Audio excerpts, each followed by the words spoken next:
ici c'est le Mali, nous sommes bien à Bamako. Voilà, et nous ne sommes pas encerclés, nous sommes en toute liberté. C'est en ces termes que le ministre des Affaires étrangères et de la coopération internationale a entamé son intervention. L'image réelle du Mali en total déphasage avec celle que certains médias internationaux véhiculent à longueur de journée. Les FAMA évoluent en toute autonomie et engagent des résultats au quotidien. Les groupes armés terroristes sont acculés à telle enseigne qu'ils ont changé d'approche en s'attaquant aux industries, aux chantiers routiers et maintenant aux citernes de carburant. L'objectif est de créer la panique, voire le chaos. Mais les pronostics ont tous échoué.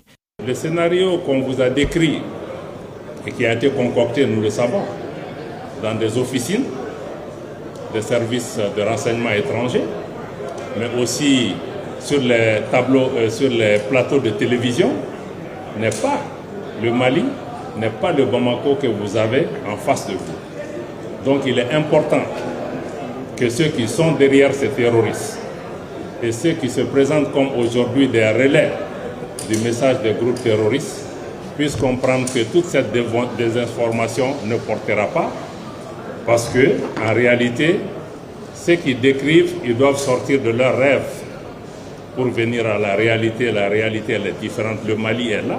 Aujourd'hui, le Mali est un pays normal dans une situation anormale.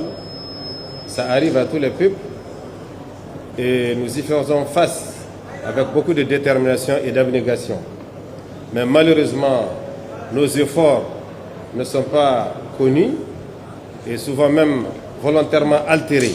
Loin de ce qui est vulgarisé, il n'y a pas de blocus sur Bamako. Certes, il y a des perturbations dans l'approvisionnement d'hydrocarbures, mais tout est mis en œuvre pour rétablir rapidement la situation. L'État s'est organisé, a mis en place un plan stratégique pour reprendre l'approvisionnement, pour assurer la sécurité des convois et plus généralement intensifier des opérations militaires pour la sécurisation du pays.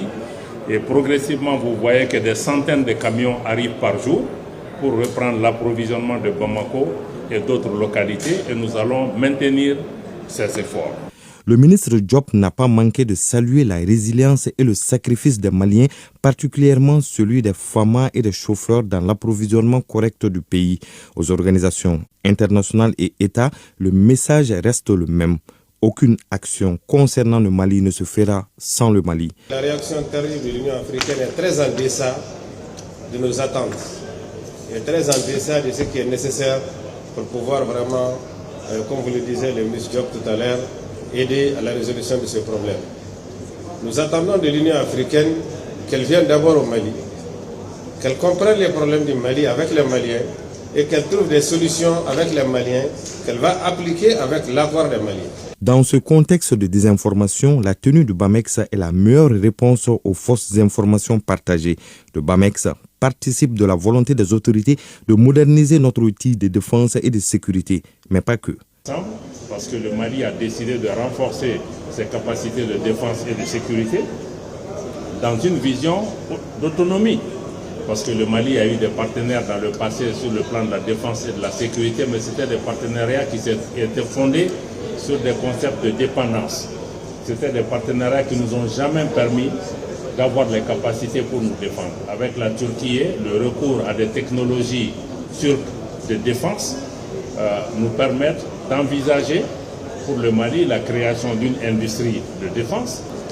Aujourd'hui, le Mali et la Turquie travaillent ensemble pour renforcer des relations économiques et commerciales. Car la sécurisation du pays et la recherche de la paix vont de pair avec le développement socio-économique. Et c'est cette approche holistique qui caractérise la vision des autorités maliennes.